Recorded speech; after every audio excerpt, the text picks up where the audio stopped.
Yeah, I think first of all, it's super important to make sure you have the right people in place. So when you're talking about turnaround situations, it's a little bit different, right? Because you do have more autonomy, and you do have the ability to kind of flip the staff.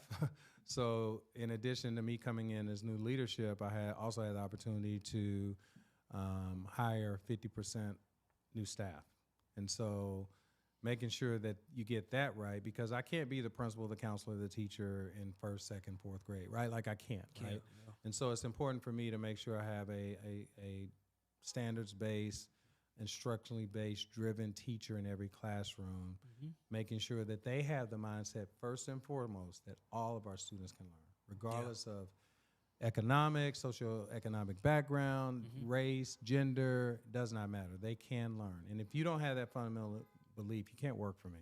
Right. Not long term. Yeah. Right? Because it's super important for me to believe that I have a teacher in every classroom believing just that.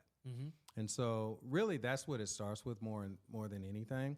They actually did a study, and the name of the study is going to escape me, but what they did was they did a study, and it was a year-long study, and what they did was they tricked the teachers. They tricked one teacher into believing that they had the high-achieving students, right?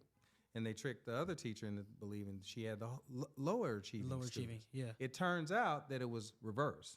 So the teacher that thought she had the lower-achieving students actually had the higher-achieving students, and the teacher that had the lower-achieving students thought that she had the higher, Had the right? higher one, yeah. Long story short, the teacher that thought she had the higher achieving students, guess how well those kids did? Knocked it out of the ballpark.